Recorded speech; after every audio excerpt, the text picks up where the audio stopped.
Hi guys, welcome to this channel. In this video, I will teach you how to do actual fabrication labor costing.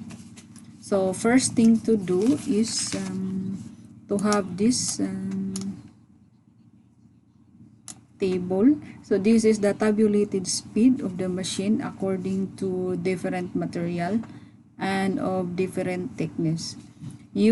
As you can see, I put them highlight to do some material which is very common to our industry today for fabrication.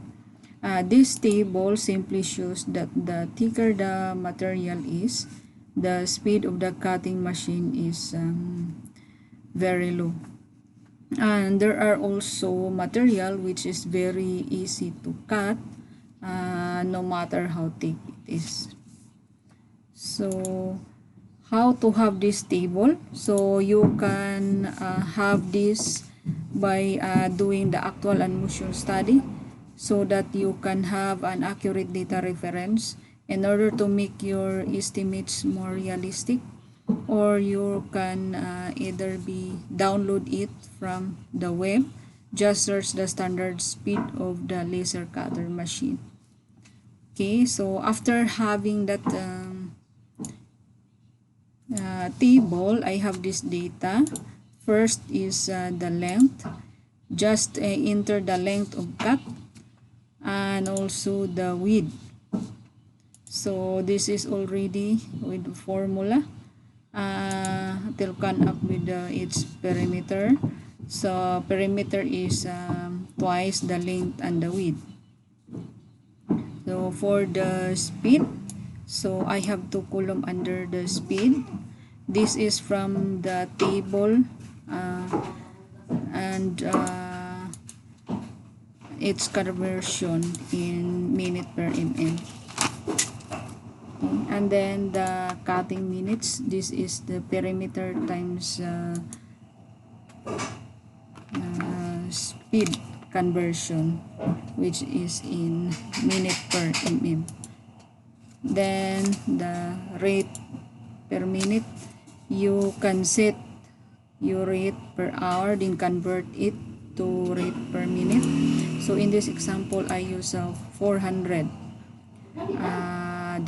as my rate per hour. Then I convert it into dollar per minute, which is equivalent to $6.67 per minute. This is the rate I charge to the runtime of the machine per minute. And then you can get the laser cutting cost. So this is the already a part of cost components under fabrication. So I have the laser cost, sit up, welding, drilling of holes, bending, and maybe you can also add another fabrication process to this. So it depends upon the actual job done in your fabrication. Then for the sit up, so this is range to $20 to $30, and you can just divide this according to the quantity of the item that you are going to produce. And also for the welding, you can do the welding standard to this, maybe by per inches or per 10 mm. So it depends upon you. And then holes. So holes, drilling of holes vary upon the type of material and the diameter of the holes. So you can set any amount charged to per hole. So and then you can count that one and then add to your total fabrication cost. And then for the bending, so it depends upon the type of material and also for the thickness. So you can charge it maybe how much are you going to charge per 10 mm or 50 mm, so it depends upon you. And then you come up with a total cost. So in this example, I have 28.9, so this is without markup yet. So in actual, you can add markup, which ranges to 20 to 30% of this, and then you can have the standard cost of our of your fabrication. So that's it for